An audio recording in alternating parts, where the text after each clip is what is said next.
Remercions Dieu pour le public et merci pour votre présence. Nos nouveaux convertis qui sont là, j'apprécie le fait que vous soyez là. Et tous les anciens, je ne voyais plus vos visages directement il y a longtemps. Soyez les bienvenus. Soyez les bienvenus, pasteur. Le Seigneur bénit chacun de nous. Père, nous te remercions pour le culte biblique. Merci pour nos frères et sœurs. Merci pour nos nouveaux venus et tous ceux qui écoutent partout. Nous demandons, Seigneur, que ce soit un moment de touche divine dans chaque vie au nom de Jésus. Notre esprit, nos âmes, nos corps, nos pensées, nos familles recevront une seconde touche définie ce soir au nom de Jésus. Comme tu l'as toujours fait, parce que tu n'as pas changé, fais-le encore. Transforme la vie de chacun de nous. Nous te remercions pour l'exaucement. Au nom de Jésus, nous prions. Que Dieu vous bénisse. Vous pouvez vous asseoir dans la bénédiction du Seigneur. Nous sommes en Marc chapitre 8 ce soir. Je lis du verset 22. Ce soir, nous verrons du verset 22 jusqu'au verset 33. Marc, chapitre 8, du verset 22.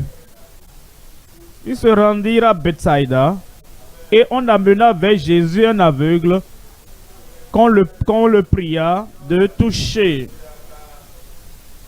Il prit l'aveugle par la main et le conduisit hors du village. Puis il lui mit de la salive sur les yeux, lui imposa les mains et lui demanda s'il voyait quelque chose.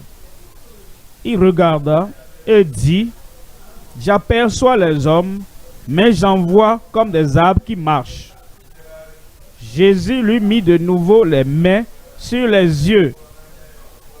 Et quand l'aveugle regarda fixement, il fut guéri et vit tout distinctement.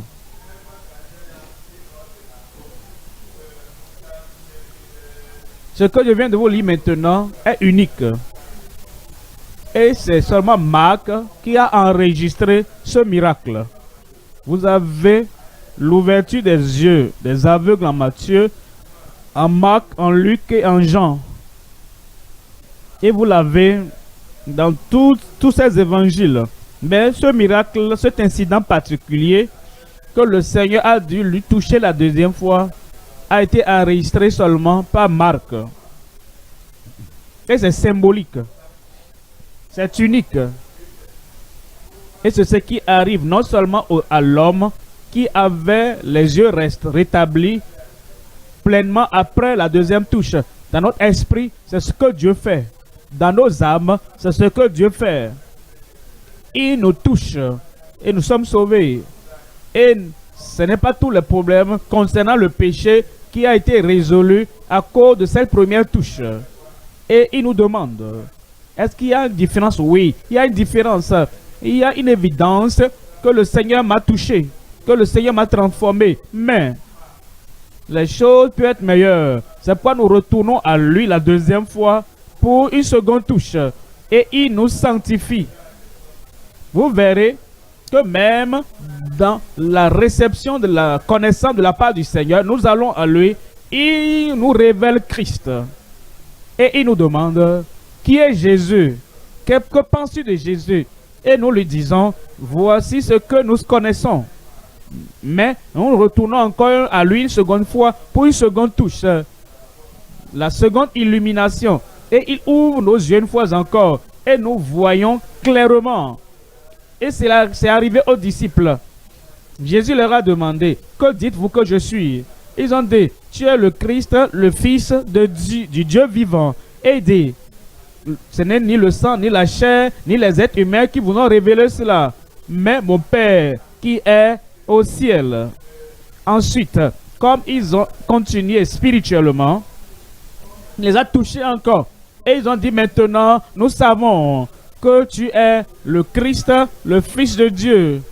Je pensais qu'il le savait avant. C'était la première touche.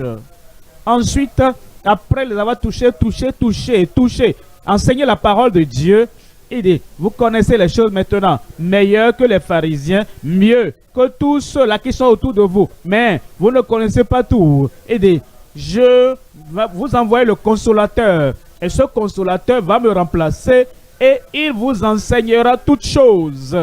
Il le savait avant. Maintenant, une nouvelle touche viendra. Et comme vous considérez votre vie en tant que chrétien, vous allez découvrir qui m'a touché avant.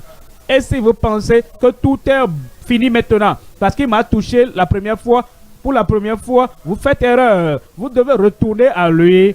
Et ensuite, il vous touche une seconde fois. Il ouvre les yeux des aveugles. Et il ouvre l'esprit de ses disciples. Et quand il était sur la terre, avant qu'il n'aille à la croix, il leur enseignait et il les illuminait. Et ils avaient l'illumination. Et ils savaient que voici le Christ. Il est mort. Il fut enseveli. Il ressuscita encore. Après être ressuscité, les disciples étaient enfermés dans la chambre. Il est venu vers eux pour dire que la paix soit avec vous. Et on nous dit, et il ouvrit leurs yeux, leur esprit, pour qu'ils comprennent les Écritures. Avant qu'ils ne meurent, il leur donnait la première touche. Après sa résurrection, il leur donna la seconde touche. C'est pourquoi vous êtes là ce soir. Il vous a touché avant, il va vous toucher encore. Il vous a guéri avant, il va encore vous guérir encore. Il vous a sauvé avant, il va vous sanctifier. Il a fait la première touche et la première transformation et la seconde viendra aujourd'hui. Vous ne repartirez pas à la maison la même personne au nom de Jésus. Ce soir, je considère l'étude sur la nécessité de la seconde touche. La nécessité de la seconde touche. Ne pense pas qu'une seule touche est suffisante. Il nous a touché avant, il va nous toucher encore. La nécessité de la seconde touche. Il y a trois choses à considérer premièrement.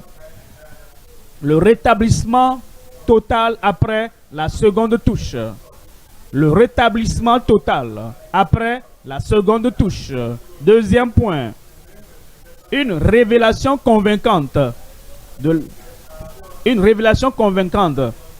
la vérité spirituelle. Qu'est-ce que les gens du monde disent de moi?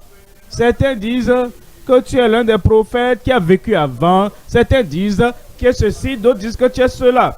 Et il les a demandé, qui pensez-vous, qui dites-vous que je suis?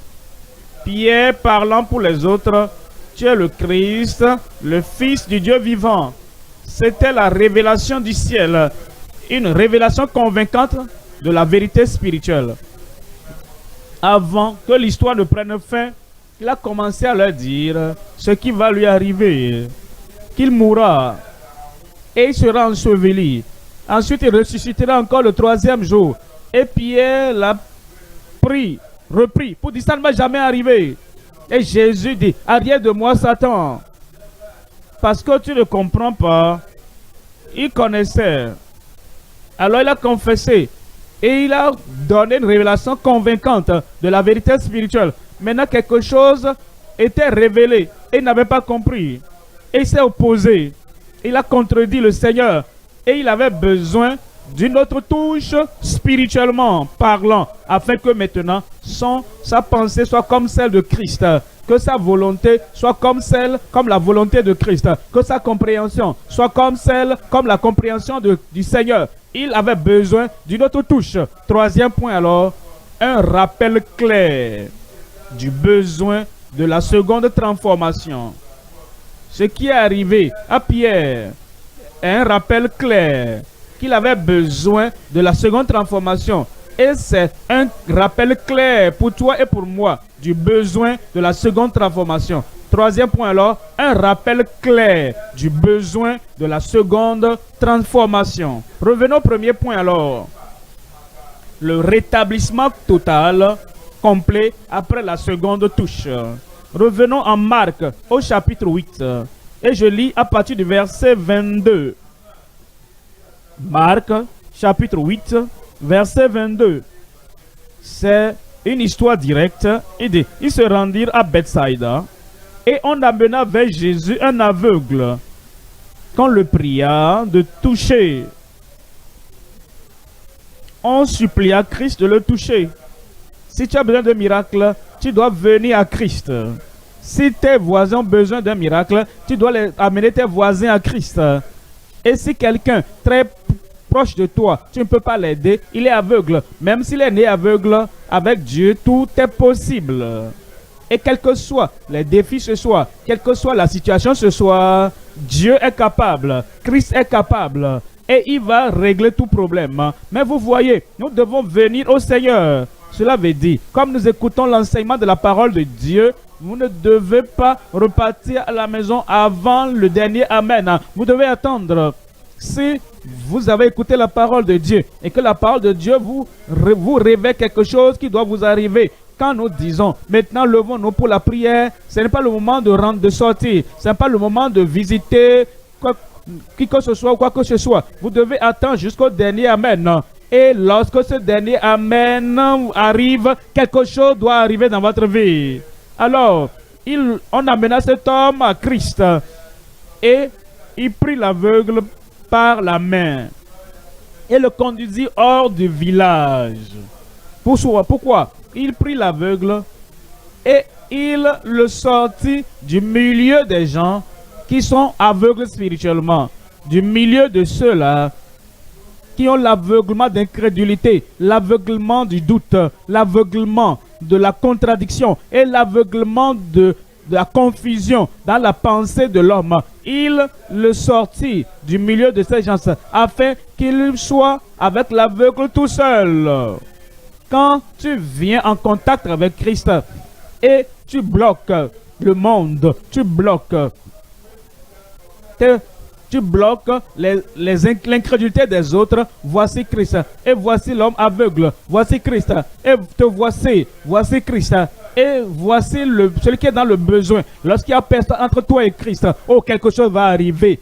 Une explosion de la puissance de Dieu, une communication de la puissance de Dieu, une transmission de la puissance de Dieu viendra dans ta vie. Il le prit hors du village, puis il lui mit de la salive sur les yeux. Pensez à cela. Quand il lui mit de la salive sur les yeux, les Écritures révèlent ce que Christ a fait.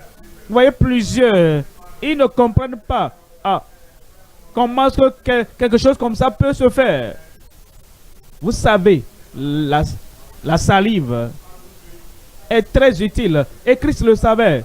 Et Christ savait que la salive, même de l'homme ordinaire, quand quelque chose se passe, quand par erreur, tu mets ton doigt dans le feu, tu te brûles. Et ça brûle. Sans même penser, tu mets le doigt dans la bouche. Pourquoi tu le fais? Parce que la salive va adoucir la douleur. Ou parfois, tu essaies de couper quelque chose et tu coupes ton doigt soudainement. Et la chose naturelle que tu fais, sans même penser à cela, sans même que personne te dise, tu mets ça rapidement dans la bouche. Parce que l'effet adoucissant de la salive et l'effet adoucisseur de la salive. Et tout ce qui concerne Jésus, il a la puissance. Ses vêtements ont de puissance. Son regard a de puissance. Sa parole a de puissance. Sa salive a de puissance. Tout ce qui concerne Jésus-Christ a la puissance divine. Et quel que soit ce que Jésus-Christ décide d'utiliser, son vêtement, sa parole, sa touche, sa salive, ou bien quoi que ce soit, un miracle doit arriver dans ta vie. Alors, il mit sa salive sur les yeux, lui imposa les mains et lui demanda s'il voyait quelque chose. Il l'a fait pour la première fois. Il l'a touché pour la première fois et lui demanda s'il voyait quelque chose. Il regarda et dit, j'aperçois les hommes, mais j'en vois comme des arbres et qui marchent. Il dit, je vois ce que je ne voyais pas avant. Parce que maintenant, je vois des gens qui bougent. Mais je ne les distingue pas. Je les vois comme des arbres et qui marchent. Je sais que les arbres ne marchent pas, de ce que j'ai appris. Mais puisqu'ils bougent, même s'ils ressemblent aux arbres, ils doivent être des hommes. Alors, nous apprenons une leçon ici. Après que Dieu ait fait quelque chose dans notre vie, un grand miracle dans ta vie, tu ne dois pas dire, oh, c'est meilleur qu'avant, hein. Alors, qu'est-ce que je veux encore d'autre? Non, c'est suffisant pour moi. Et tu vas courir et t'en aller. Attends, il y a encore beaucoup qui viennent pour toi.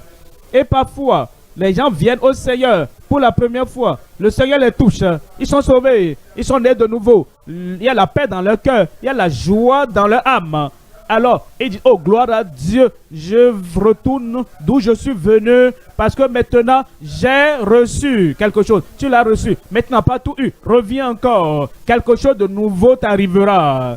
Et quelque chose de plus grand arrivera. Alors, verset 25. Jésus lui mit de nouveau les mains sur les yeux. Une répétition de miracles. Un renouvellement de miracles. Une seconde touche viendra sur ta vie. Et ça va arriver ce soir. Et après cela, Jésus lui mit de nouveau les mains sur les yeux. Et quand l'aveugle regarda fixement, il fut guéri et vit tout distinctement. Dites-moi, il vit comment? Il vit tout comment? Dites-moi à haute voix. La seconde touche a apporté une vision plus claire, une plus grande vision. Le Seigneur accomplit encore des miracles aujourd'hui. On nous dit en Psaume 146. Psaume 146. Lisons ici le verset 8. Psaume 146. Nous lisons le verset 8. Voyez ce que Dieu peut faire. L'Éternel ouvre les yeux des aveugles. Il peut le faire une fois. Et tu vois des hommes comme des arbres qui marchent à temps. Pour qu'ils te touchent une seconde fois. Et tu verras tout clairement, tout distinctement au nom de Jésus. L'Éternel ouvre les yeux des aveugles. L'Éternel redresse ceux qui sont courbés. L'Éternel aime les justes. En Psaume 138. Psaume 138. Verset 8. Psaume 138, verset 8. L'Éternel agira en ma faveur. L'Éternel agira en ma faveur. Si tu lui permets de te toucher la seconde fois, si tu ne fuis pas après la première touche, il va encore faire quelque chose et il va achever ton miracle au nom de Jésus. S'il a pourvu pour toi et ce n'est pas suffisant, il va pourvoir encore. Si tu as relevé et tu n'es pas suffisamment redressé, il va te lever davantage. Et si tu as reçu quelque chose pour la première fois, et cette première touche, ce premier miracle, cette première transformation n'est pas suffisante, et tu vois faiblement la seconde touche, une nouvelle transformation viendra pour toi, et il va parfaire tout ce qui te concerne. L'Éternel, ta bonté dure toujours. N'abandonne pas les œuvres de tes mains. Il ne va pas t'abandonner au nom de Jésus. Venons en Philippiens au chapitre 1er. Philippiens chapitre 1. Pourquoi est-ce que Jésus l'a touché la deuxième fois? Pourquoi est-ce qu'il n'a pas dit d'accord? Oh, tu vois un peu, tu peux repartir chez toi. Et les choses vont s'améliorer. Parce qu'il y a des gens, vous savez, une fois que tu pries pour la première fois, sur quoi que ce soit, si tu pries pour la seconde fois, il dit que c'est l'incrédulité. Il dit, une fois que tu pries, tu ne dois plus répéter la prière. Tu ne dois pas prier encore. Tu dois croire que Dieu l'a fait, même si tu vois faiblement. Et même si tu vois des hommes comme des hommes, des arbres qui marchent, si tu pries la deuxième fois, ah, c'est l'incrédulité. Jésus n'a pas enseigné cela. Il a vu que l'homme n'avait pas encore tout eu. À la première touche, alors il lui dit, je vais te toucher encore. Et il te dit ce soir, je vais te toucher encore. Et il va te toucher encore au nom de Jésus. Voyons Philippiens chapitre 1, verset 6. Philippiens 1, verset 6. Je suis persuadé que celui qui a... Je suis confiant ce soir pour ta seconde touche. Je suis confiant ce soir pour ton miracle répété. Je suis persuadé ce soir qu'il va achever ce qui te concerne au nom de Jésus.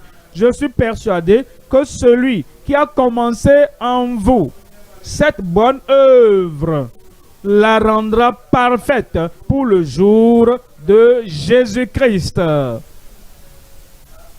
Et de meilleures choses t'attendent, de plus grandes choses t'attendent. Un avenir radieux t'attend et il va parfaire cela dans ta vie au nom de Jésus. Mais vous savez, je vous ai dit que cette histoire est symbolique. Cela veut dire que ce que Jésus a fait dans le physique, il est sur le point de le faire dans le spirituel. Venons maintenant à Ésaïe au chapitre 42 et voyons ce que le Seigneur lui-même dit au sujet de la première touche pour l'aveugle, la seconde touche pour l'aveugle, jusqu'à ce que ta vue, jusqu'à ce que ta vision, jusqu'à ce que ta compréhension, jusqu'à ce que ton illumination soit parfaite. Voyons Ésaïe chapitre 42 et nous lisons le verset 18. Ésaïe 42 verset 18. Sourds, écoutez, aveugles, regardez et voyez. Tu te demandes, comme Dieu parlait au peuple, il dit, vous êtes sourds, écoutez. Il dit, vous êtes aveugles, regardez. Qu'est-ce qu'il voulait dire? À quoi se référait-il? Et à qui parlait-il réellement? Quand il dit, il voulait que les sourds ouvrent les oreilles et entendent, et voulait que les aveugles regardent et voient. Verset 19. Qui est aveugle, sinon mon serviteur? Et qui est aveugle, sinon mon serviteur? Sourd et sourd comme mon messager que j'envoie. Qui est aveugle comme l'ami de Dieu, aveugle comme le serviteur de l'Éternel. Vous voyez, l'histoire de l'aveugle que Jésus a enseigné, a guéri la première fois, et ensuite la deuxième touche, et il y a une vision plus claire, est symbolique pour l'enfant de Dieu, est symbolique pour le serviteur de Dieu. C'est pourquoi Dieu lui-même a dit, qui est aveugle, sinon mon serviteur, qui est sourd, que mon messager, qui est aveugle, comme le serviteur que j'envoie, le serviteur de l'Éternel. Verset 20. Tu as vu beaucoup de choses, mais tu n'y as point pris garde. On a ouvert les oreilles, mais on n'a point entendu. Le moment vient. Tout enfant de Dieu recevra cette seconde touche. Tout serviteur de Dieu recevra cette seconde touche. Il va ouvrir nos yeux une fois encore. Il va nous donner une nouvelle vision encore. Et quelque chose que nous avons eu avant, nous allons obtenir plus. Et les choses seront plus claires dans ta vue, dans ton esprit, dans ta compréhension, dans ta concentration sur le Seigneur. Et tout sera plus clair au nom de Jésus. Luc, au chapitre 24. Luc chapitre 24, lisons le verset 31. Luc 24, verset 31. Voici deux croyants qui étaient sur la voie d'Emmaüs. Et Jésus les a rejoints. Ils l'ont vu, sans aucun doute. Ils l'ont vu. Il a fait comme s'il voulait les dépasser. Il dit, ah, pourquoi tu ne restes pas? Pourquoi n'attends-tu pas? Pour que nous puissions passer la nuit avec nous. Ils étaient ressuscités des morts, mais ils ne l'ont pas reconnu. Même s'ils l'ont vu, ils n'ont pas vu Jésus clairement. Verset 31. Luc 24, 31. Alors leurs yeux s'ouvrirent, et ils le reconnurent, et ils disparurent de devant eux. Et ils se dirent l'un à l'autre, notre cœur ne brûlait-il pas au-dedans de nous lorsqu'il nous parlait en chemin? Lorsqu'il nous parlait en chemin, il nous expliquait les Écritures. Il avait ouvert les Écritures. Ils l'ont vu comme un enseignant. Il avait ouvert les Écritures à ces gens-là. Ils l'ont vu comme quelqu'un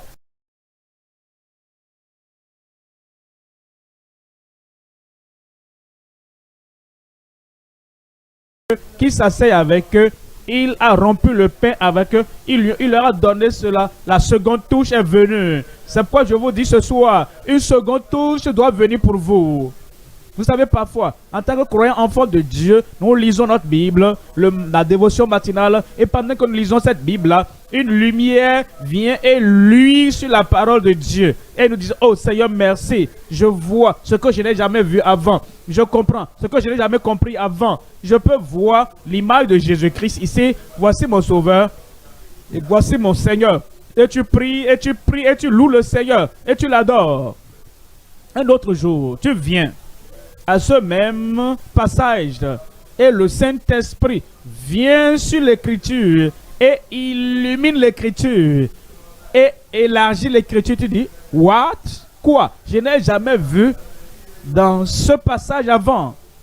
Et j'ai étudié ce passage. Je connaissais ce passage. Ça, c'est ta seconde touche. Vous savez, quand les gens pensent qu'ils connaissent la parole de Dieu et ils pensent qu'ils ont eu la première touche et que tout est terminé. Non, tout n'est pas terminé. Retourne à ce même passage des Écritures. Il va te parler encore. Il va encore te toucher encore. Il va toucher tes yeux encore. Et la lumière viendra et il y aura une meilleure compréhension de la parole de Dieu au nom de Jésus. Il t'a touché avant et il est sur le point de te donner la seconde touche. Ça vient. J'ai dit ça vient. Je veux que vous voyez. Verset 45. Ces disciples qui le connaissaient, il a demandé, qu'est-ce que les gens disent que je suis? Il dit que tu es le Christ, le Fils de Dieu vivant. Voyez ceci maintenant. Verset 45. Alors, il leur ouvrit l'esprit afin qu'ils comprissent les Écritures. Les disciples, enfants de Dieu, qui suivaient le Seigneur, il avait ouvert leurs yeux avant, il avait ouvert les Écritures avant, et il savait que tout ce qui est écrit concernait Christ et que cela doit être compris. Et il a ouvert les Écritures une seconde fois. Pour toi est venu. Pour toi, ça va venir. Vous voyez, certains chrétiens, ils sont rouillés. Ils deviennent des chrétiens coussi-coussa, superficiels. Parce la seule touche qu'il leur a donnée il y a des années, c'est de ça qu'ils témoignent. La seule touche qu'il leur a donnée il y a des années, oh gloire à Dieu, il m'a touché, gloire à Dieu, il m'a pardonné, gloire à Dieu, il m'a réveillé, gloire à Dieu, je suis né de nouveau. Et ils ne comprennent pas qu'il y a encore une seconde touche dans ta vie ce soir et tu vas avancer. Dans ta vie ce soir, tu vas grandir et il y aura une seconde touche, une seconde transformation, une seconde illumination, un second miracle, une seconde transformation dans ta vie ce soir au nom de Jésus. Éphésiens au chapitre 1er. Lisons le verset 18. Éphésiens chapitre 1, verset 18. Et qu'il illumine les yeux de votre cœur. Certaines personnes ne savent pas que notre cœur a des yeux. Notre esprit a des yeux. Ils pensent que les seuls yeux que nous avons, ce sont les yeux physiques avec lesquels nous voyons. Et quand le Seigneur dit, je vais toucher l'aveugle, je vais ouvrir les yeux des aveugles, il dit d'accord. Est-ce qu'il y a quelqu'un aveugle à côté ici? Ils ne savent pas que eux aussi, que les yeux de leur cœur est aveugle et ils ne voient pas clairement. Maintenant, vous savez, Dieu va toucher vos yeux. Verset 18. Et qu'il illumine les yeux de votre cœur pour que vous sachiez quelle est l'espérance qui s'attache à son appel, quelle est la richesse de la gloire de son héritage qu'il réserve aux saints.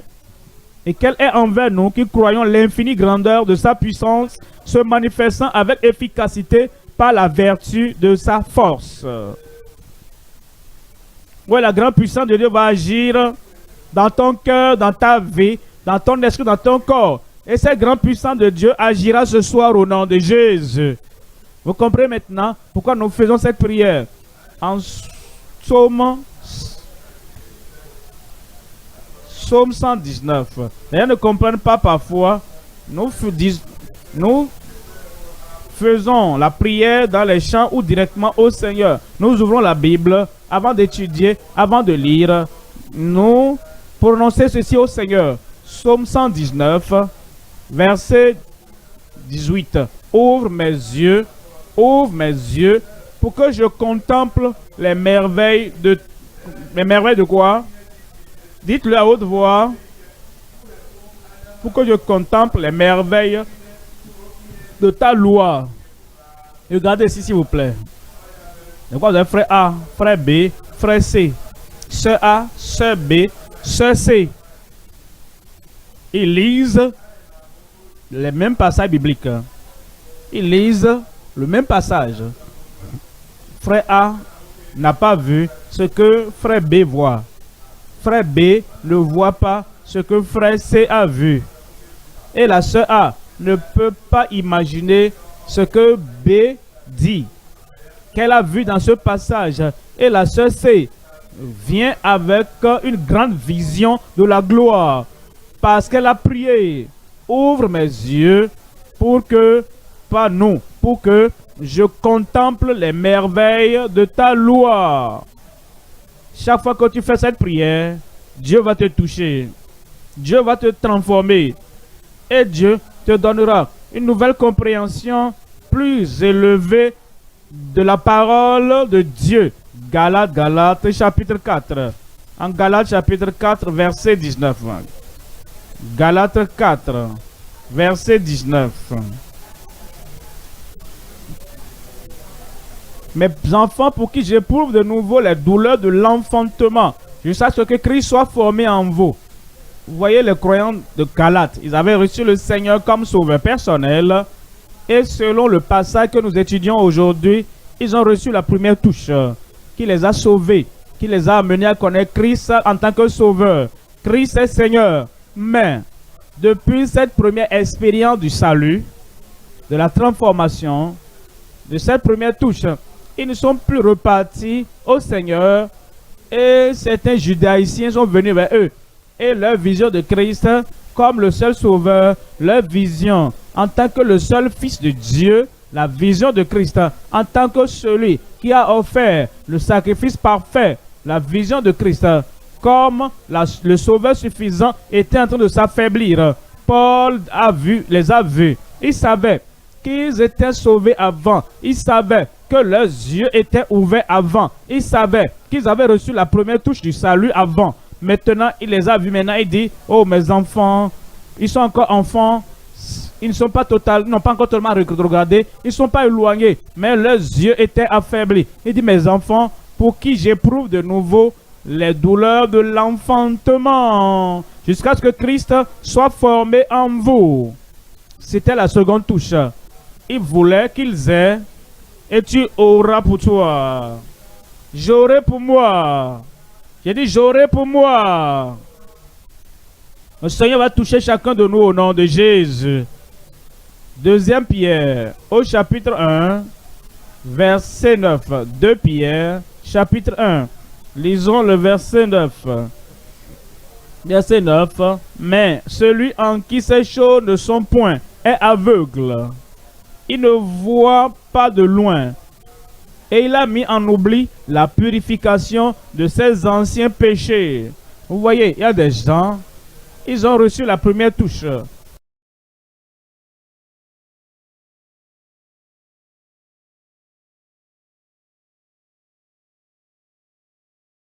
Spécial de la part de Dieu chaque jour.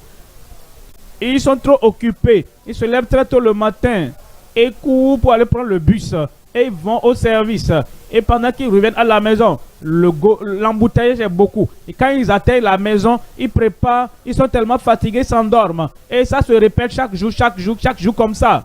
Jusqu'à ce que ils oublient qu'ils avaient été purifiés de leurs anciens péchés. Jusqu'à ce que l'effet de la première touche commence à s'émousser. Et il y a donc un affaiblissement. Verset 9 encore. Mais celui en qui ces choses ne sont point est aveugle. Il ne voit pas de loin. Et il a mis en oubli la purification de ses anciens péchés. C'est pourquoi, frères, appliquez-vous. Ils sont frères. Ils sont enfants de Dieu. Ils ont reçu la première touche. C'est pourquoi, frères, appliquez-vous d'autant plus à affermir votre vocation et votre élection. Car en faisant cela, vous ne brancherez point. Tu ne tomberas pas. Mais vous devez comprendre, retourne à Christ et reçois la seconde touche. Retourne à Christ et une autre touche. Retourne à Christ et une autre illumination, une autre information. C'est ainsi en effet que l'entrée dans le royaume éternel de notre Seigneur et Sauveur Jésus-Christ vous sera pleinement accordée. Quand vous serez au ciel, les portes seront pleinement ouvertes pour vous. Vous irez avec une joie abondante, une force abondante, une connaissance abondante, une confiance abondante. Ce n'est pas que vous allez serpenter pour entrer. Ah, j'espère que je vais pouvoir serpenter, trouver quand même une fissure pour entrer. Non, les portes vous seront pleinement ouvertes. Vous voyez, ça c'est l'essence d'avoir une seconde touche. Vous revenez au Seigneur et vous recevez une différente touche, une autre touche. Il dit, c'est ainsi, en effet, que l'entrée dans le royaume éternel de notre Seigneur et Sauveur Jésus-Christ vous sera pleinement accordée. Il y a pourquoi il dit, verset 12, voilà pourquoi je prendrai soin de vous rappeler ces choses. Bien, je sais que vous avez bien de la seconde touche. Je prendrai soin de vous rappeler ces choses, bien que vous les sachiez et que vous soyez affermis dans la vérité. Je prie que la seconde touche ne te rate pas. Ça ne va pas me rater. Ça ne va pas me rater. Je vois l'amour de Dieu devenant plus grand, plus élevé dans ta vie au nom de Jésus. Marc 8, Marc, chapitre 8, verset 26. Marc 8, verset 26. Verset 25, il a dit, maintenant, je vois tout distinctement. Verset 26, alors Jésus le renvoya dans sa maison en disant, n'entre pas au village. Et ne le dit à personne. Ça peut vous surprendre, mais je veux que vous compreniez. Quelqu'un qui était aveugle toute sa vie, une personne qui n'a pas vu, qui ne voyait rien de bon, une personne qui ne connaît pas les criminels, le couvent des criminels de la ville. Il ne connaissait pas les lieux sales de la ville, du village. Et tous ces gens-là, ils savaient qu'il était aveugle. Et Jésus dit, ne te mélange pas à eux maintenant. Tu viens de voir et tu ne connais nulle part. Ne permets aux méchants et aux personnes sales de voir que tu as reçu ta vue maintenant. On dit, ah, oh merveilleux, tu as eu ta vue, viens, viens, viens, viens. Tu as raté beaucoup de choses. On appelle ça salle de danse, ça là, on appelle couvent d'idolâtrie, ça là, on appelle ceci. Voici là, on fume ici, c'est là on commet les crimes, voici. Il ne voulait pas qu'il ait de communion avec toutes ces mauvaises personnes. Pas maintenant, retourne à la maison. Si tu veux voir quelque chose d'abord, vois quelque chose de bon et vois ma parole. Médite ce que tu as vu. Tu as vu mon visage, tu as vu mon style, tu as vu tout ce que j'ai fait. Continue à méditer cela. Et quand tu seras fort, tu peux revenir en ville et les gens ne vont pas te conduire par-ci, par-là. La même chose avec quelqu'un qui est né de nouveau. Quelqu'un qui vient de recevoir sa vue, quelqu'un qui vient de savoir maintenant que Christ est mon sauveur et que Christ est mon Seigneur. Si cette personne retourne dans les églises dénominationnelles, dans les églises traditionnelles et au lieu où on leur enseigne des choses mauvaises et il dit qu'ils font le suivi, ils vont leur enseigner la tradition, on va leur enseigner la religion, on va leur enseigner l'hypocrisie et ils vont lui enseigner tout ce qu'ils enseignent. Et Jésus-Christ a dit, ne retourne pas là-bas, ne retourne pas encore là-bas. Maintenant tes yeux sont ouverts, ne retourne pas vers les lieux où tu seras confus. Lis la parole, retourne à la parole et sois en communion avec moi afin, lorsque tes yeux sont tellement ouverts et qu'aucun pharisien ne peut te confondre, aucun sadducéen ne peut te confondre, alors tu peux aller partout où tu veux. En réalité, en ce moment, tu vas devenir prédicateur toi-même. Et s'ils essaient de te confondre, tu vas dire non, ça, ce n'est pas possible. Je connais qu'il y aura plus de confusion dans ta vie ou non. Plus de confusion dans ma vie. J'ai dit plus de confusion dans ma vie. Je sais va te préserver dans cette nouvelle vie, dans cette lumière radieuse, dans cette illumination qu'il a donnée à ton âme au nom de Jésus. Deuxième point, une révélation convaincante de la vérité spirituelle. Une révélation convaincante de la vérité spirituelle. Lisons par Marc chapitre 8. Je lis à partir du verset 27. Marc chapitre 8, verset 27. Jésus s'en alla avec ses disciples dans les villages de Césarée de Philippe et leur posa en chemin cette question. Qui dit-on que je suis? Ils répondirent, Jean-Baptiste, les autres Élie, les autres l'un des prophètes. Et vous, leur demanda-t-il, que dites-vous que je suis? Pierre lui répondit, tu es, quelqu'un aide-moi à crier à haute voix, tu es le Christ. Tu es le Christ. Jésus leur recommanda sévèrement de ne dire cela de lui à personne. Pourquoi? Je pensais que nous devons en parler à tout le monde aujourd'hui. Nous pouvons en parler à tout le monde. En son temps, les pharisiens, ils avaient une conférence.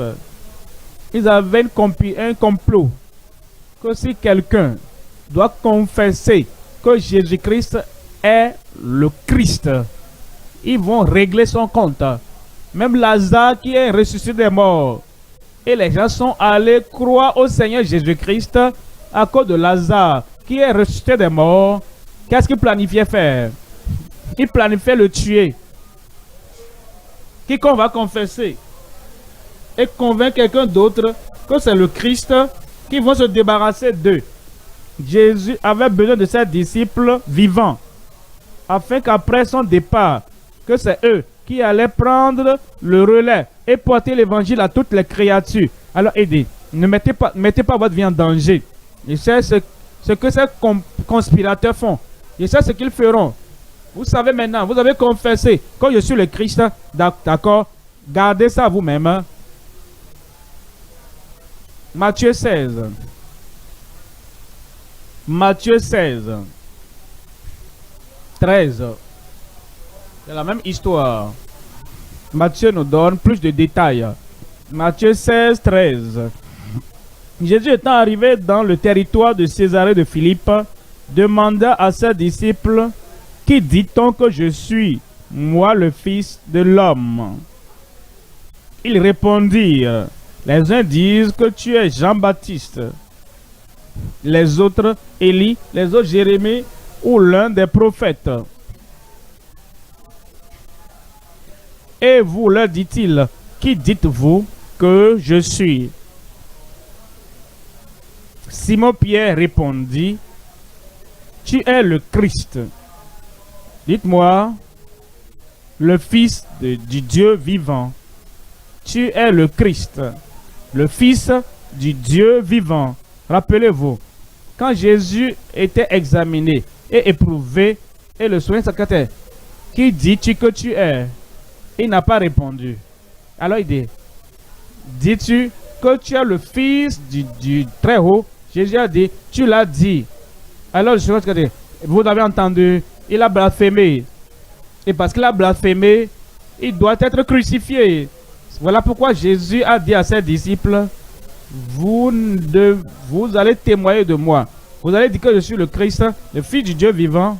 Mais attendez d'abord. Pour que vous soyez vivant et que vous ne soyez pas tués parce que vous dites que je suis le Christ. Et les pharisiens diront que vous blasphémez. Et vous ne pourrez pas faire ce que je veux que vous fassiez. Revenons au verset 17. Jésus reprenant la parole le dit. Tu es heureux, Simon, fils de Jonas, car ce ne sont pas la chair et le sang qui t'ont révélé cela, mais c'est mon Père qui est dans les cieux. Ce témoignage convaincant qu'il a donné, cette révélation convaincante qu'il a donnée, était une vérité spirituelle qui lui était révélée par le Dieu Tout-Puissant lui-même. Voyons Psaume 2, verset 7. Psaume 2, lisons à partir du verset. Psaume 2, verset 6. C'est moi qui ai oint mon roi sur Sion, ma montagne sainte. Je publierai le décret. L'Éternel m'a établi. L'Éternel m'a dit, tu es mon fils. Je t'ai engendré aujourd'hui. Aucun problème. Les Juifs savaient que quelqu'un viendra et qui sera appelé le Fils de Dieu. Mais le problème dit que Jésus-Christ de Nazareth est celui qui est venu et qui l'a accompli. C'est ce qu'ils ne voulaient pas comprendre. Et voilà pourquoi Nathanaël a dit, quelque chose de bon peut-il venir de Nazareth? Et Philippe a dit, viens voir. Et lorsqu'il est venu et il a vu, il était convaincu. Ce soir, tu es convaincu. Jean chapitre 1. Jean chapitre 1. Jésus de Nazareth, c'est lui qui est venu accomplir cela. Ce que nous avons lu maintenant dans Psaume 2. Cette compréhension a été donnée par le Dieu Tout-Puissant. Cette compréhension, c'était une révélation du Seigneur lui-même. Verset 45. Philippe rencontra Nathanaël et lui dit, nous avons trouvé celui de qui Moïse a écrit dans la loi et dont les prophètes ont parlé, Jésus de Nazareth, fils de Joseph. Nathanaël lui dit, peut-il venir de Nazareth quelque chose de bon? Philippe lui répondit, viens, dites-moi. N'argumentez pas, dites-le seulement, venez voir.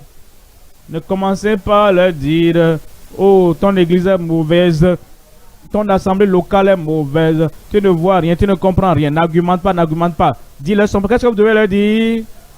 Dites-moi, qu'est-ce que tu vas dire? Dis-moi ce que tu vas dire, comme tu veux dire à ton voisin, viens et vois. Et quand ils viendront, ils vont voir. Ils verront les miracles, ils verront la transformation, ils verront la puissance de Dieu qui les touche au nom de Jésus. Verset 47, Jésus voyant venir à lui Nathanaël, dit de lui, voici vraiment un Israélite dans lequel il n'y a point de fraude. D'où me connais-tu? Lui dit Nathanaël. Jésus lui répondit, avant que Philippe t'appelât, quand tu étais sous le figuier, je t'ai vu. Nathanaël répondit et lui dit, Rabbi. Et lui dit, qu'est-ce qu'il a dit? Rabbi, dites-moi. Il dit, docteur, maître, Rabbi, tu es le Fils de Dieu. Tu es le roi d'Israël. Vous voyez, cette révélation, ils avaient la révélation. Et je prie que toi aussi, tu aies la révélation aussi. Mais vous savez, Dieu lui a révélé ça. Si Dieu ne révèle pas, les gens ne connaîtront pas. Ils vont argumenter. Nous croyons que Jésus était un grand prophète. Hein? Nous croyons que Jésus était un grand enseignant. Hein? Nous croyons que Dieu était Jésus, était une personne parfaite. Il a mené une bonne vie, une vie parfaite, une vie juste. Mais dire que Jésus est le Fils de Dieu, non, ça là, on n'accepte pas. Matthieu 11. Matthieu 11. 25. Matthieu 11, 25.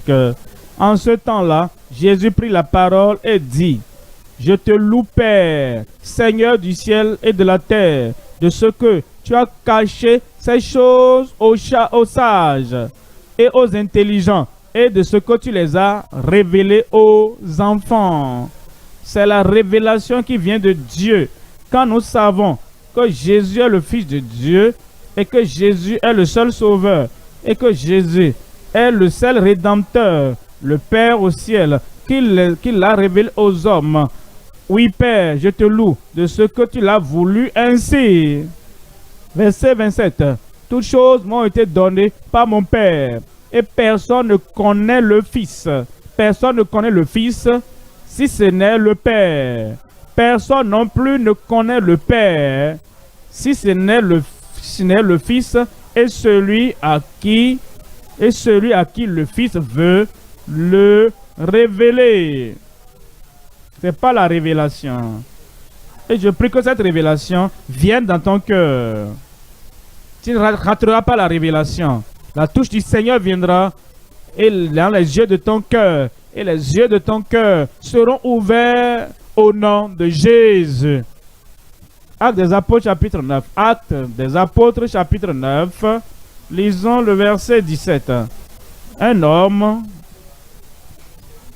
qui était un grand persécuteur, un grand argumentateur, un grand disputeur, quelqu'un qui a saisi l'habit de ceux-là qui voulaient lapider Étienne jusqu'à la mort, sur la base qu'Étienne a parlé de Jésus comme le Fils de Dieu et comme étant le seul sauveur. Voyez ceci, quelque chose est arrivé, une touche est venue et ses yeux aveugles ont été ouverts.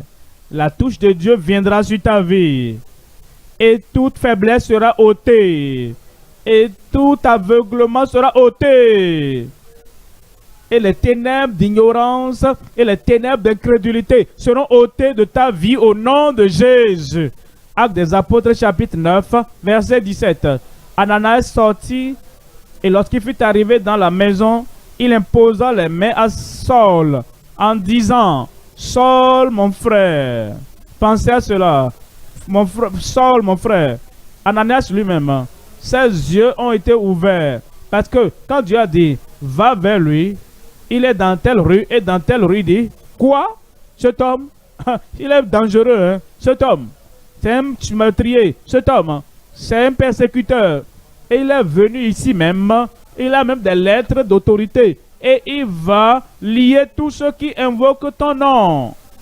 Et Dieu dit non, il est né de nouveau. Non, il est maintenant régénéré.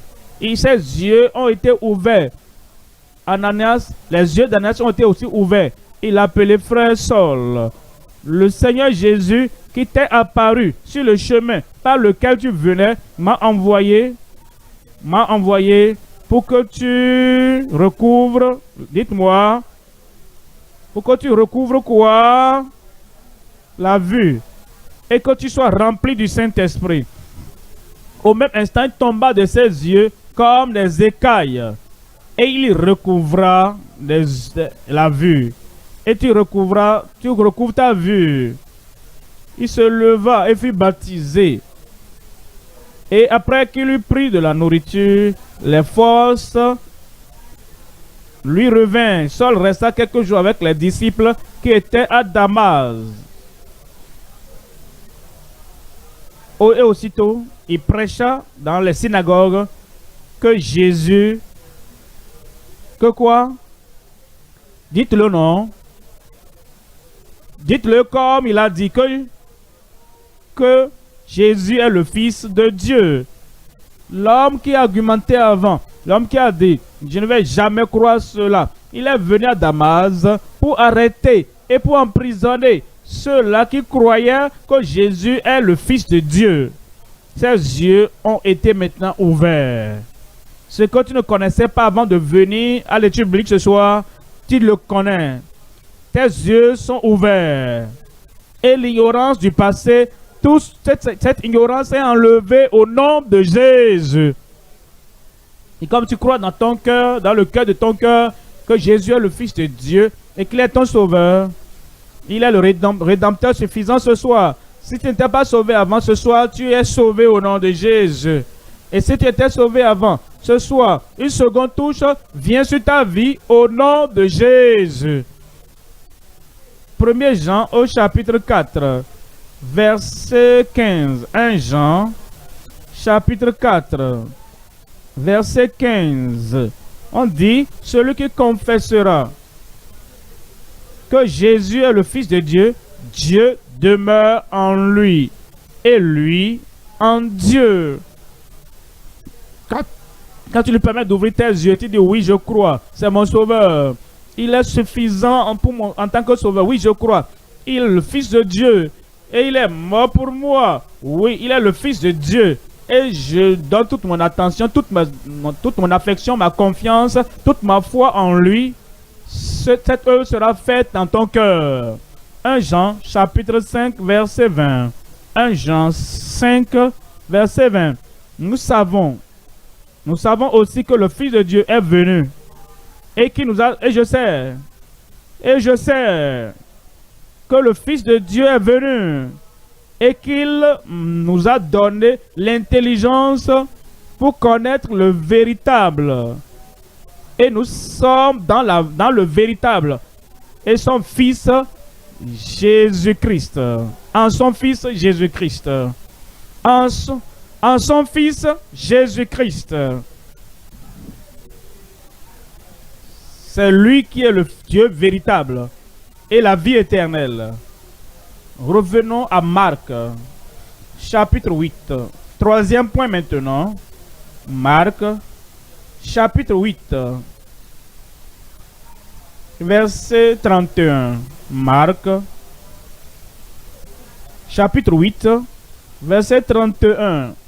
Alors il commença à leur apprendre qu'il fallait que le Fils de l'homme souffrit beaucoup et qu'il fût rejeté par les anciens, par les principaux sacrificateurs et par les scribes, qu'il fut mis à mort et qu'il ressuscita 3 jours après.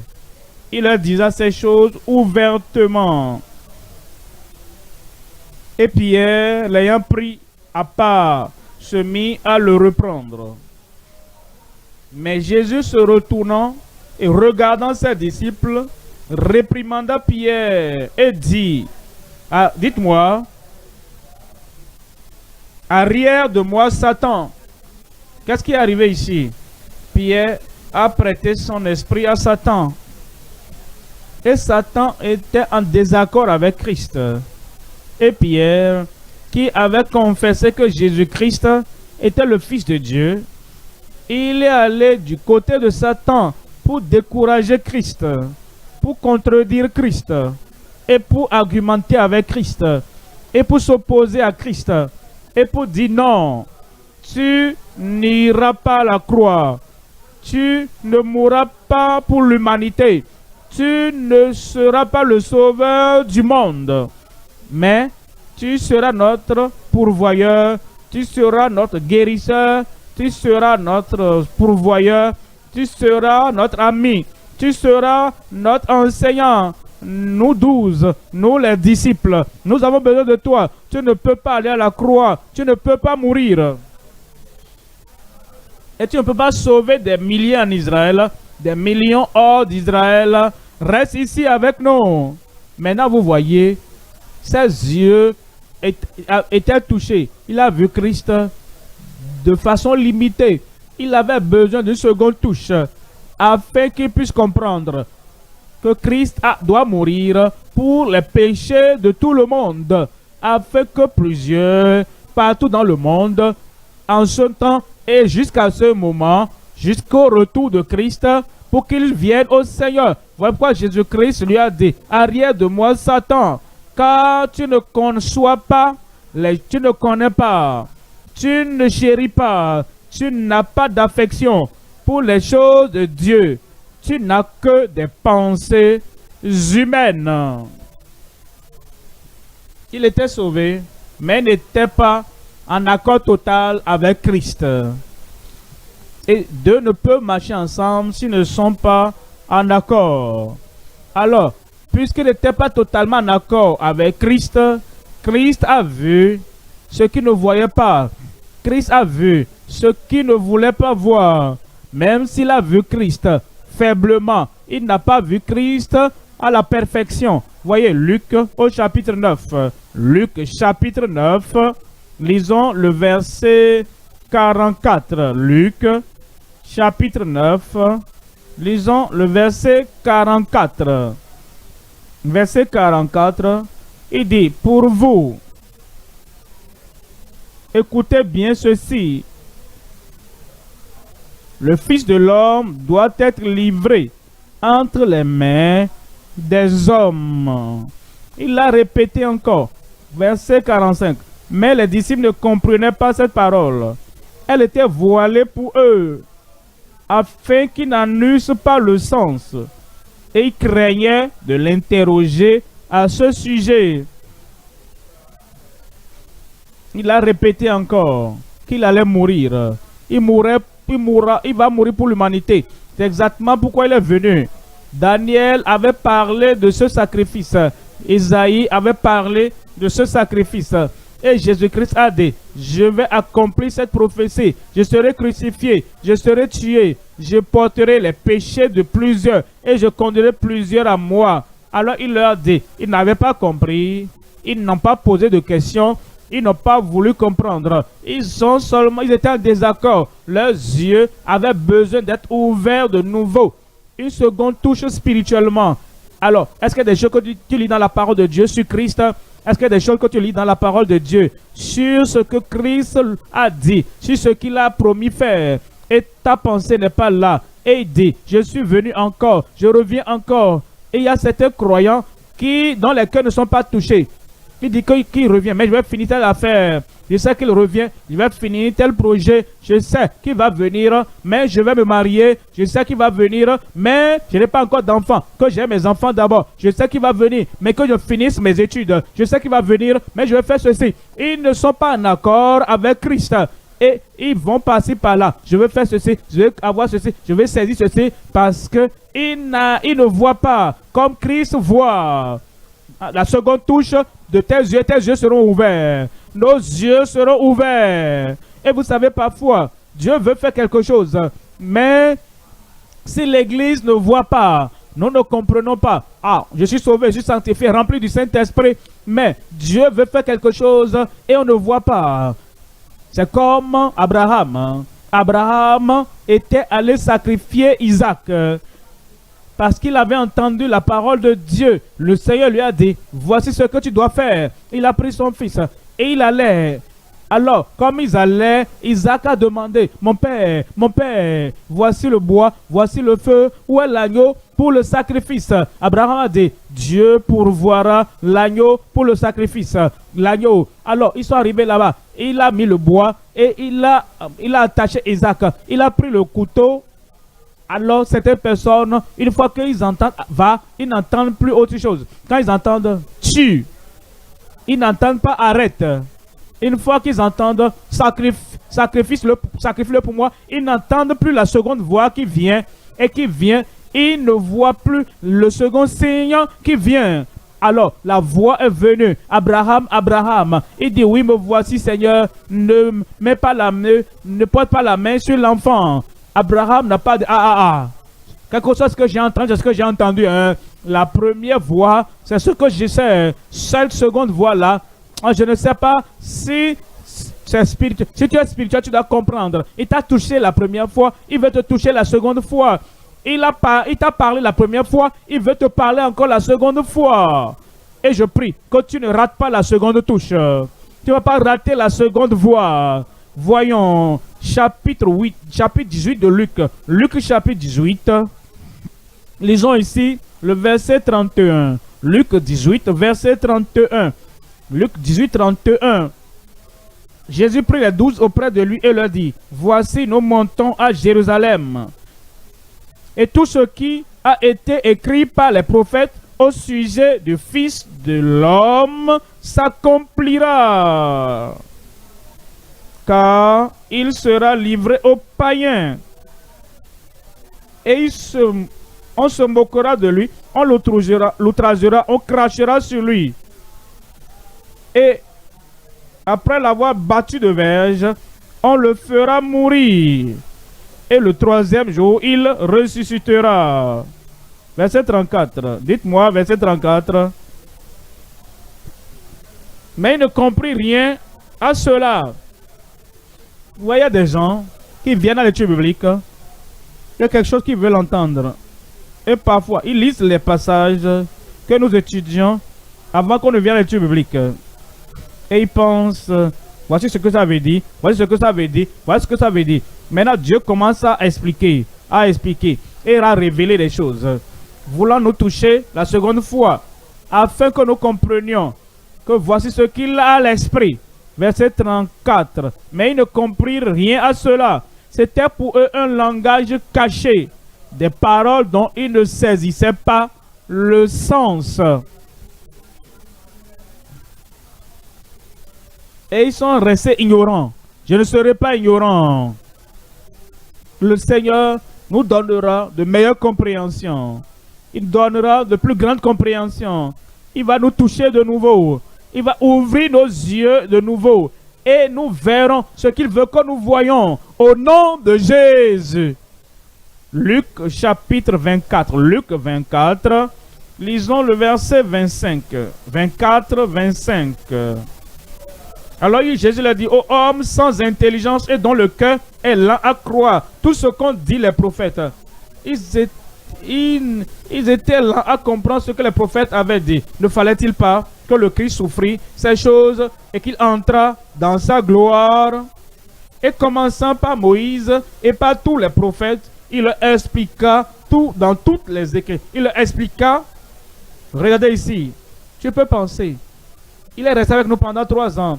Il était avec nous 3 ans et demi et nous avons écouté tout.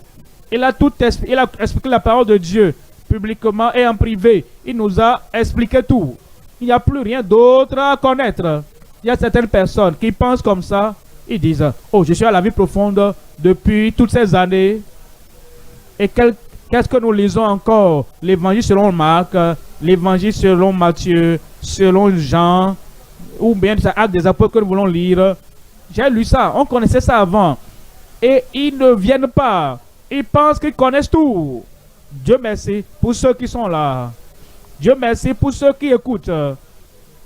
Dieu connaît la passion, le désir et la faim de ton cœur. Tu ne seras pas déçu au nom de Jésus.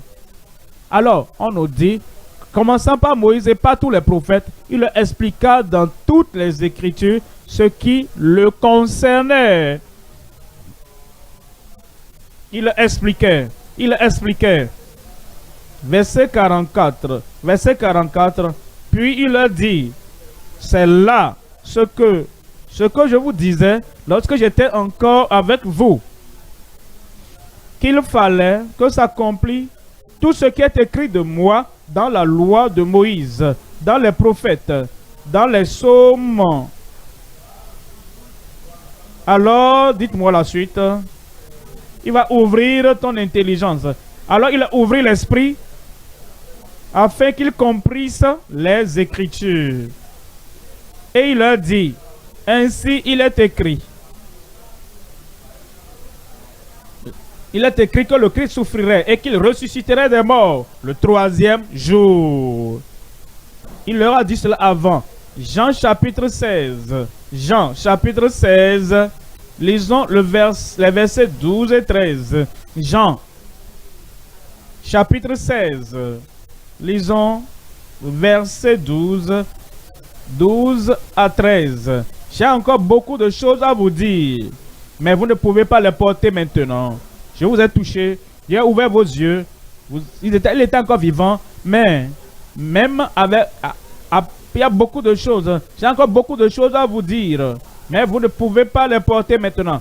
Verset 13 dit, quand le consolateur sera venu, l'esprit de vérité, il vous conduira dans toute la vérité. Il vous conduira dans toute la vérité. La seconde touche viendra. La seconde illumination viendra. Et la seconde ouverture des yeux viendra. Il vous conduira dans toute la vérité. Car il ne parlera pas de lui-même, mais il dira tout ce qu'il aura entendu. Et il vous annoncera les choses.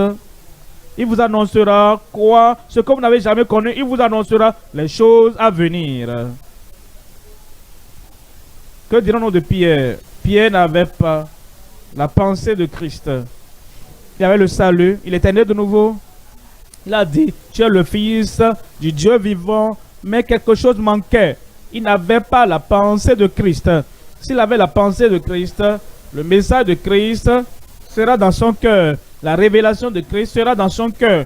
Et le fait que Jésus-Christ a dit, je m'en vais, je vais mourir pour les péchés de l'humanité et je vais ressusciter encore. Il allait dire, oui, nous savons et nous sommes d'accord avec toi. nous avons la même pensée que toi. Mais il y a plusieurs personnes qui n'ont pas encore la totalité de la révélation de la pensée de Christ.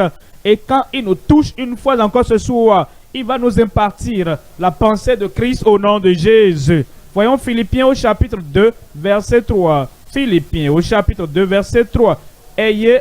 Ne faites rien par esprit de parti ou par vaine gloire, mais que l'humilité vous fasse regarder les autres comme étant au-dessus de vous-même. Que chacun de vous, au lieu de considérer ses propres intérêts, considère aussi ceux des autres. Que chacun de vous, au lieu de considérer ses propres intérêts, qu'est-ce que Pierre regardait? Il considérait, il calme la tempête, il guérit les malades, et il a guéri ma belle-mère. Quand ils étaient dans la maison de Simon-Pierre, maintenant il va tuer.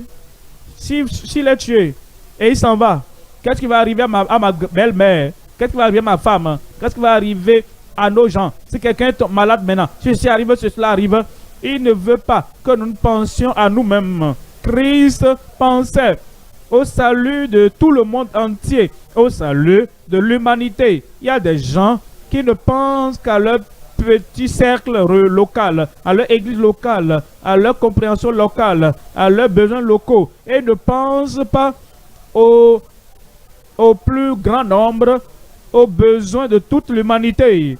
Alors il dit qu'il vous touche encore et qu'il vous donne la pensée de Christ, afin que vous regardez au-delà de votre petit cercle. Verset 4. Que chacun de vous, au lieu de considérer ses propres intérêts, considère aussi ceux des autres. Verset 5. Ayez en vous les sentiments qui étaient en Jésus-Christ. Quand il nous touche encore la seconde fois, cette pensée sera en nous. La pensée de Christ, la volonté de Christ et l'objectif de Christ. Voyons Hébreux, chapitre 10, Hébreux 10. Lisons le verset 14. Hébreux 10, 14. Car par une seule offrande, il a amené à la perfection pour toujours ceux qui sont sanctifiés.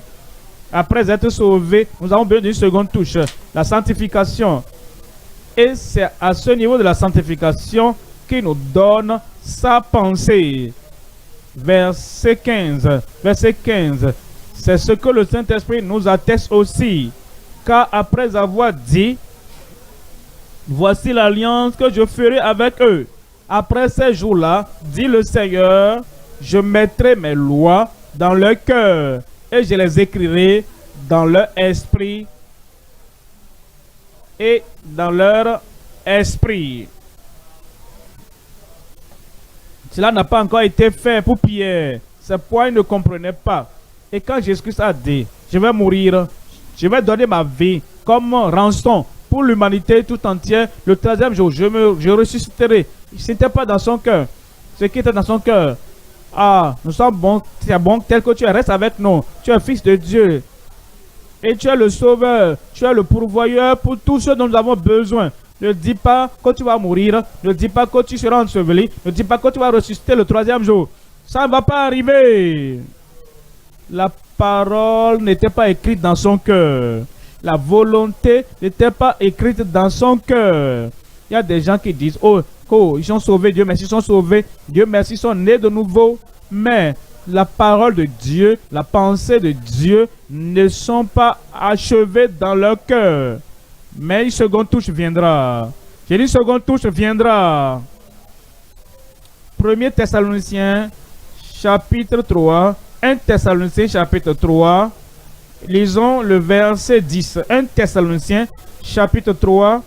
Et nous lisons le verset, quelque chose d'intéressant, quelque chose d'important.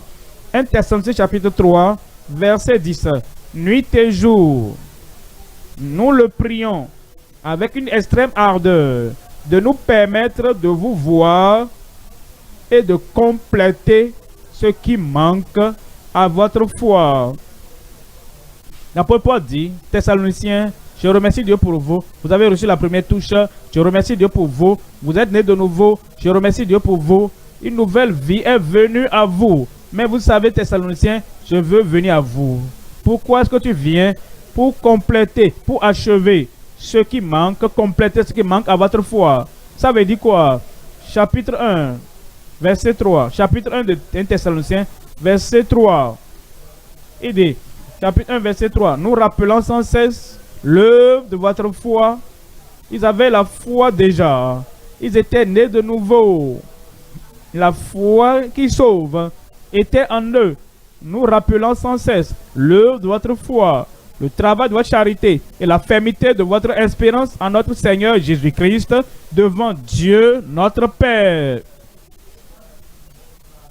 Notre Sauveur, chapitre 3 maintenant, il dit, je viens vers vous afin de compléter, de parfaire ce qui manque à votre foi. Voyez ce qui suit. Après cela, à venir à eux. En 2 Thessaloniciens, chapitre 1, 2 Thessaloniciens, chapitre 1, voyons le verset 3. Nous devons, à votre sujet, frères, rendre continuellement grâce à Dieu, comme cela est juste.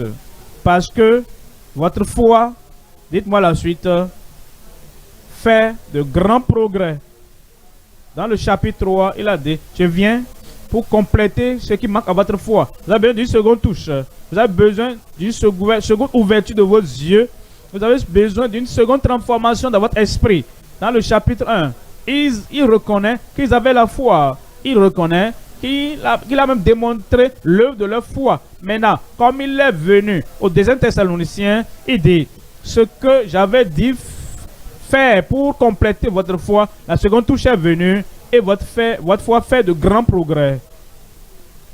Et que la charité de chacun de vous tous, à l'égard des autres, augmente de plus en plus. Le Seigneur le fera. Vous aurez une seconde touche. Vous aurez un second profit. Vous aurez une seconde bénédiction. Quel que soit ce que vous avez avant, il y aura une reproduction. Il y aura une multiplication. Il y aura une illumination. C'est tout l'amen que vous donnez ça. 2 Corinthiens maintenant. 2 Corinthiens, chapitre 1. Chapitre 1, verset 15. 2 Corinthiens, chapitre 1, verset 15. Je vous attends. 2 Corinthiens, chapitre 1, verset 15. Dans cette persuasion, je voulais aller d'abord vers vous, afin que vous eussiez, dites-moi, afin que vous eussiez, dites-le à haute voix, afin que vous eussiez, dites-le à haute voix, une double grâce. Ils avaient la première grâce, ils avaient la première touche. Maintenant il dit, ce n'est pas tout, vous avez besoin de quelque chose de plus. Ce soir, j'ai besoin de quelque chose de plus. Tes yeux ont besoin de quelque chose de plus. Ton esprit a besoin de quelque chose de plus. Ton cœur a besoin de quelque chose de plus. Tes expériences chrétiennes ont besoin de quelque chose de plus. Et Dieu va te toucher encore. Et dans cette persuasion, je voulais aller d'abord vers vous, afin que vous eussiez une double grâce. Quelqu'un attend une seconde touche. Quelqu'un attend une seconde transformation. Quelqu'un attend une seconde grâce. Tu ne dois pas repartir jusqu'à ce que quelque chose arrive encore dans ton cœur, dans ta vie, dans ta pensée, dans tes expériences ce soir, au nom de Jésus. Levons-nous maintenant. Double grâce, seconde touche, seconde transformation, second accomplissement. Ne permets pas le public de survoler ta tête, ton esprit, ton cœur, de survoler ta tête ou de survoler tes épaules. Prie. Ouvre ton cœur, dis Seigneur, seconde grâce, seconde touche, seconde transformation. Voici ce que le Seigneur nous a enseigné aujourd'hui. La nécessité de la seconde touche. Que cela arrive.